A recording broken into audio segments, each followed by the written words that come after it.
welcome to Grimming It Up. I'm Grandmama Christine, and here we tell stories. Stories about the strange, unusual, and sometimes true crime. Today, I'm going to share with you Mysteries of the Ouija board. In this episode, we're going to talk about some of the history of Ouija boards, and we're also going to share some, at least to me, interesting stories where the Ouija board has played a part. Let's get into it, shall we?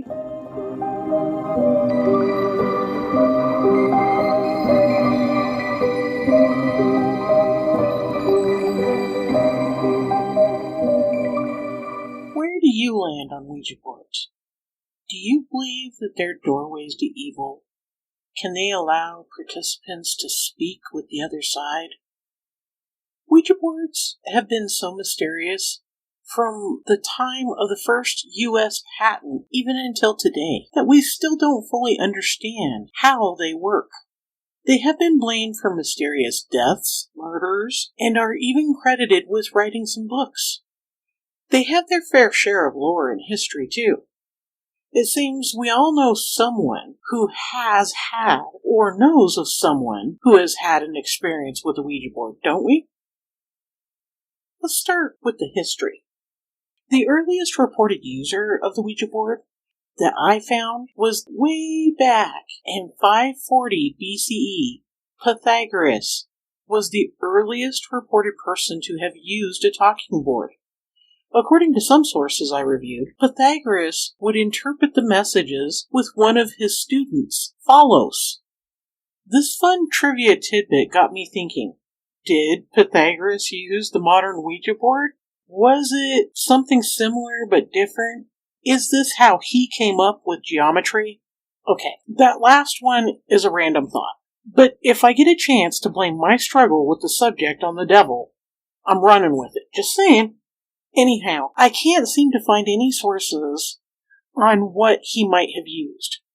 I think it's safe to say that he didn't use the modern talking board or what we now know of as a Ouija board. I can say I honestly don't know what form of divination Pythagoras and his student actually used. Also, in ancient China, objects similar to the Ouija board date as far back as 551 BCE. It seems time and place, spirit boards were commonplace items used to communicate with the dead. Yeah, that's pretty way back in history. So, what is the actual history of the Ouija board? What did people use before? And how did we get to the version we're familiar with today? I think I can answer some of these questions. I found that many people have tried to explore these questions before me. But it seems there is also a great deal of speculation. So let's see what we can sort out. Mr. Planchette gave us the pointer. So let's go back to 1853 and talk a bit about the French spiritualist Mr. Planchette. He developed a version of what we now call the planchette, which is actually French for little plank. His version had a heart-shaped wedge made of wood, and this had two small wheels attached to it, and he would attach a pencil to the point of the wedge. The planchette would be placed on a large, blank sheet of paper. This is one of the more common versions of automatic writing. Mr. Planchette would have the participants sit around the table, and each person place their fingertips on both hands on the planchette. Then they would ask questions, and thanks to his handy-dandy pencil, the participants would have answers to their questions written out on paper. Quick sidebar. I have to take a moment to acknowledge all automatic writing, including the talking boards, are pieces of a larger movement called spiritualism. And as some of you may or may not know, Europe has a much longer history with spiritualism than Americans do. I'm only pointing this out because people like Mr. Planchette were openly practicing for 40 years before the American version of spiritualism really took off. But truth be told, there are much older historical records in Europe and Asia that go back hundreds, if not thousands of years. I know there are history buffs waiting to make this point, and I want to be clear, today's topic is just focused on talking boards. I think that discussing spiritualism in its history and the different forms and cultural significances is more than I can dream of covering in a single podcast or blog post. I am fascinated by many aspects of spiritualism, so I'm sure we will get back to some of the others at a later date. For today, though, let's go on to see who invented the modern version of the Ouija board, who patented it, who owns the rights to it now, and then we can explore some of the lore and pop culture of talking boards. The Ouija board is commonly known by various names such as spirit boards, witch boards, magic boards, or talking boards. With its flat surface, adorned with letters of the Latin alphabet and numbers 0 through 9 and the words yes and no, and sometimes hello and goodbye. This mythical tool has intrigued many. Some versions of the board also feature intriguing symbols, including a sun, moon, stars, angels. Its multifaceted nature makes the Ouija board an intriguing object of exploration and curiosity. Now, who invented it part? It's about as clear as mud. Well, sort of. I tried finding who definitively invented the Ouija board, but I'm not sure if it was a single person or a group of men. What I do know is that in 1890, Maryland businessman Charles Kennard established the Kennard Novelty Company to market the board. Some sources give credit to Charles Kennard and E.C. Reich alone. Others credit Elijah Bond, since his name is the only one listed as the inventor on the original patent. It seems the credit for who invented the talking board was a newspaper soap opera that played out on the pages of the Baltimore Sun. These articles were probably entertaining because sensationalism was popular back then, and journalism wasn't always reliable. If anyone has pictures or links to these articles, please share them in any of our socials like Facebook or Instagram or in the comments of the blog post. What is in a name? I think more mysteries. The Ouija board was originally called an Egyptian luck board. This marketing seemed problematic, though. The founders of the Kennard Novelty Company rebranded the Egyptian luck board, which involved giving it a new name. Now there's two versions. In one version of the story, the name Ouija came from the board itself. In this version, it was Elijah Bond's sister-in-law, Helen Peters, whom Bond credited as being a powerful medium, and who asked the board what it should be called. The board spelled out Ouija. Since no one in attendance knew the meaning of the word Ouija, the group again asked the board, "What does Ouija mean?" The board answered with, "Good luck." In Feuld's version, which is the second version, comes from William Feuld after he took over the company in 1892. Feuld says that the name is a mixture of both French and German words for yes, and so the French oui and the German ja. I'm in the group that says that the second version was a marketing ploy for Feuld after he took over the company. I wonder if it was strictly to distance his quote-unquote new company from the Baltimore Sun arguments about who invented the board. From all the sources I reviewed, Feuld never publicly claimed to be the board's inventor. However, his obituary does. So let's get back to some more of the history on the Ouija board. Feuld saw a rapid rise in the demand for the Ouija boards, and in fact, business was so good that he had to expand from one factory to 2 in Baltimore, 2 in New York, 2 in Chicago, and 1 more in London in 1892. And by 1893, both Kennard and Bond were out of the novelty company.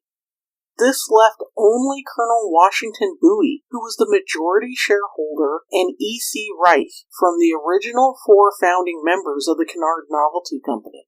Colonel Bowie gave the Ouija board license to William Feuld, who had worked his way up to running the company. The Ouija board company thrived, and in 1919, Colonel Bowie sold his majority share to Feuld for just $1. The Feuld family owned the business until 1966. Next, the business went from the Feuld family to the Parker brothers. Parker brothers then moved the manufacturing of the Ouija boards to Salem, Massachusetts. And later in the 1990s, Hasbro acquired Parker brothers. So, Hasbro is the current owner. Interestingly enough, do you know what else is in Salem, Massachusetts? Yeah, the Ouija Board Museum. In the blog post, I attached a video link where you can kind of see about the museum and some of the boards that they have on display, and it was quite entertaining, so I had to share it with y'all. And whew, was that a lot of history. Now let's get to some of the fun stuff. Lore, we want more! The lore surrounding Ouija boards is something I find most intriguing. I love personal stories, good, bad, or otherwise. The stories allow me a sense of connection. For me, sharing human experience is what life is all about. There are a couple of these stories, though, that stand out for me. Alright, enough blabbering, let's move on to the good stuff. The mysterious death of William Fuld. You'll remember that William Fuld bought the Kennard Novelty Company from Colonel Washington Bowie. Well, it seems he would consult the Ouija board himself on questions about new factories, where to construct them, things like this. Or so the story goes. Some sources I reviewed stated that Mr. Fuld died after a fall from on top of one of the factories the Ouija board had instructed him to build. This was too vague for me. So I did a little web sleuthing, and here's what I found from the website www.williamfuld.com. And under his biography, here's a quote. On February 24th, 1927, while overseeing the placement of the flagpole, William Fuld was tragically killed by complications falling from the roof of the 3-story Hartford, Lamont, and Federal Street factory. The iron support he was leaning on gave way, and he tumbled backward off the roof, grasping and catching one of the factory windows and then falling to the ground. He suffered a concussion of the brain, 5 fractured ribs, a broken arm, a fractured leg, and numerous cuts and bruises. An employee who witnessed the fall picked him up and rushed him to the hospital, where he later died from one of his broken ribs piercing his heart. Lying on his deathbed, he made his children promise they would never sell the Ouija board company. The business was subsequently taken over by his children and handed down to his son William A. Fuld. Due to age and recurrent health problems of William Andrew, the entire business of the Ouija board were sold to Parker Brothers in February 24th, 1966. It was the 39th anniversary of William Fuld's death. Yeah, that's definitely weird. I don't know if it's to be blamed on the Ouija board. I mean, I don't see that one being a direct link myself. But let's talk about the Ouija board writing books. Have you heard of Mrs. John H. Curran? If not, I've got a story for you. Though using a Ouija board for this one might not have been the best choice. Maybe automatic writing would have worked more quickly, and I'm not sure that she didn't. I think it might have started with a Ouija board and then it went to automatic writing. I don't know. You be the judge. So nonetheless, here goes. Mrs. John H. Curran was Pearl Lenore Curran. She was born February 15th, 1883, and she passed away on December 2nd, 1937.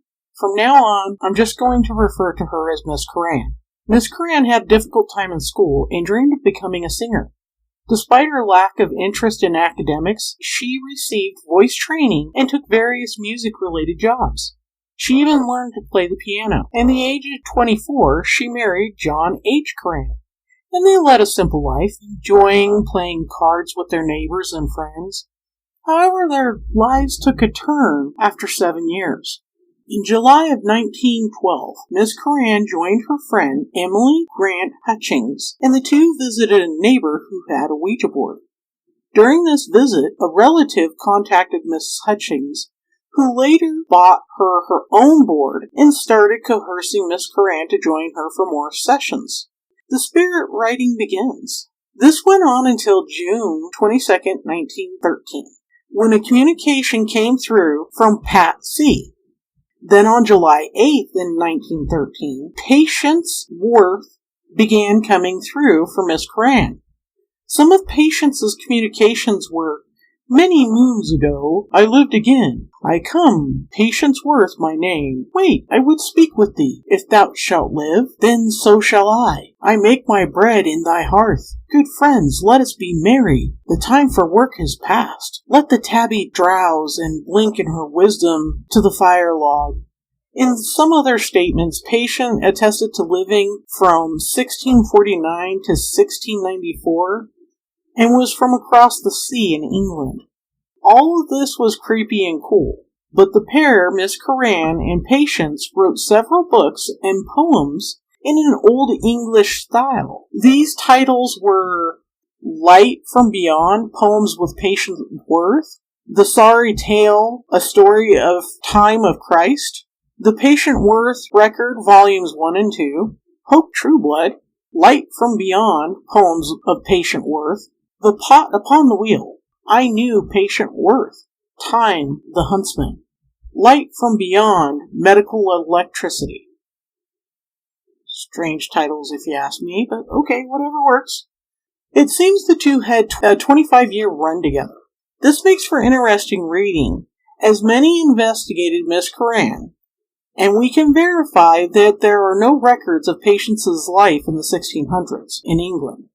It turns out that Mr. Curran studied Chaucer, and his seems to be the closest dialect that Patience is noted to have used in the vernacular. Some skeptics believe that Mr. Curran helped his wife write the books, and it would explain why after his death, Patience stopped writing shortly thereafter. Was it a hoax or a fraud? I don't know. The Wikipedia link has a lot more information and additional sources. I only scratched the surface of this one. So if you want to know more, go hop on over to the blog post and hit that wiki link. There's another Ouija board ghostwriter. Emily Grant Hutchins, remember her? Yeah, she was the one who got Miss Curran to start using a Ouija board. Well, it turns out the chances of both these friends becoming authors after they passed away are quite remarkable. Emily's experience is similar to Miss Curran's, except for Emily is only acknowledged for one book called Jap Heron. Interestingly, this book is dedicated to her and Medium Loa Hayes by none other than Mark Twain, 7 years after his demise. Now, let's move on to The Ouija Board Made Me Do It. Some of these are, I don't know, I think they're head scratchers. I'll put it that way. So here's a few stories where the board might have helped to solve a murder and to cause a murder. So I'm going to leave it up to you to decide if the board did any of these things or if it was just the scapegoat. Does the Ouija board help to solve a murder? This next story takes place in the 1920s in New York, and it concerns the death of Joseph Elwell. He was born September 29, 1835, and he was murdered October 14th of 1907. From about the age of 18, many people consider Joseph the Wizard of Whist. It was a popular card game, and he was highly sought after for tutoring wealthy families on how to play the game. In the early 20th century, Joseph had moved on to a game known as contract bridge. He played among the elite of New York, and with the likes of the Roosevelts and the Vanderbilts, and again, for high-dollar payouts. Many of Joseph's friends referred to him as a ladies' man. Even though he was married to Helen Derby, some of his friends said he was cold-hearted to women, which seemed to attract them even more. June 10th of 1920, Joseph went out for a night on the town with Miss Viola Krause. The pair dined at the Ritz-Carlton Hotel and later watched a show there. Joseph was dropped off at home by a taxi around 2:30 a.m. One of his neighbors later reported seeing him pick up his morning paper just after 7 a.m. on the 11th. About an hour later, Joseph's housekeeper, Marie Larson, arrived to let herself into his home. After arriving, she went about her routine until she noted the living room door was locked from the inside. Marie pulled out her keys and let herself in. She greeted Joseph, but he didn't respond. She noticed something was off when he didn't reply, and upon her closer inspection, she found that someone had shot him in the center of his forehead. Panicked, she called the police. Amazingly, Joseph was still alive, but died later after arriving at the hospital. The coroner's autopsy ruled that Joseph's death was a homicide. The police and the coroner both agreed that the angle of the bullet wound would have been very difficult for Joseph to inflict himself. There was no .38 caliber pistol found at the crime scene, only a single shell casing. Slowly, the police ruled out one suspect after another, and they asked the public for help. It seems that several well-intentioned people consulted their Ouija boards and reported their sessions back to the police. So much so that the police asked the public to stop doing this. And unfortunately, even the leads from beyond didn't get them any closer to solving Joseph's murder. For enthusiasts of true crime, this case is worth delving into, as numerous attempts have been made to unravel this murder mystery, but without success. Some in the crime community see this case, it's often referred to as a perfect, unsolvable murder. If you enjoy engaging your analytical skills, akin to the renowned detective Sherlock Holmes, I encourage you to delve into this intriguing case.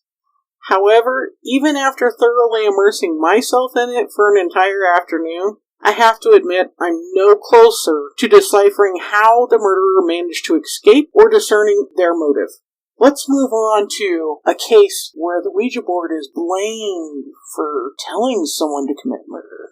A mother named Dorothea and her daughter Maddie were using a Ouija board on the ranch where they lived with Maddie's father. One day the board instructed Maddie to kill her father. I'm not sure how exactly this conversation between the mother and daughter went after this, but according to the court documents, Dorothea instructed her daughter that the board could not be denied. Being an obedient daughter, Maddie went outside where her father was doing chores and shot him twice in the back with a shotgun. He died from his injuries 2 days later in the local hospital. Maddie was sent to a reformatory school for 3 years until she reached the age of 18. And on the other hand, Dorothea was found guilty of assault with the intent to commit murder, and she received a sentence of 10 to 25 years. But in 1936, after Dorothea had served 3 years of her sentence, the Arizona Supreme Court overturned her conviction and she was set free. At the end of the day, I find with all the back and forth about the origins of the Ouija board that they're quite entertaining, to say the least. What I find most fascinating about the early origins of the board is it had to be tested before the patent was granted. And this is another fun tidbit. It seems that when they went to the patent office, the patent officer who was overseeing this patent had instructed that the board be tested. Now, this particular patent officer, his first name and his middle name, he didn't use in business. He only used his initials for those two names, and it was only his last name that he used in business.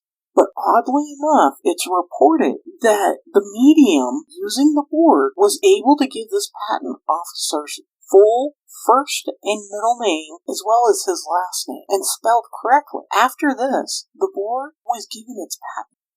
I'd say that's tested tried and true. Creepy. I think the Ouija boards in general are polarizing. There are a lot of people who feel that they're nothing more than a game, while others are astoundingly against their use. And I can say I've played with Ouija boards a few times in my life, and my experiences weren't bad, but they weren't great either. I was never really comfortable with them, so my choice has been not to use them or to own them, but I'm not going to advocate for or against, only to offer a piece of advice. Do your own research, and only do what you feel comfortable with. I think that Grandpapa and my oldest daughter have a point on their personal philosophies on Ouija boards. Their belief is that you don't really know if the spirit that comes through is good or bad, or even if it's lying to you. The mystery of the Ouija board is something that allures and repels, and that is one fact none of us can deny. This just about wraps up today's episode, and I would love to hear your thoughts on the episode and or Ouija boards. If you've had an experience, or if you'd like to share any additional information that I might not have covered, you can do that in a lot of different ways. We have a Facebook, Instagram, and X account at Grimming It Up, all squished together without any spaces. Though I must warn you, I am most active on Facebook. If you'd like to submit a voice recording, you can do that in a couple of different ways as well. at grimmingitup@gmail.com. You can email it to us, or you can leave it on our Spotify account as well. If you like what we're doing, please share or invite other folks. And lastly, I'd like to thank you for stopping by today. It was great spending time with you, and I hope to see you again soon. Until then, stay weird and stay spooky. Bye now.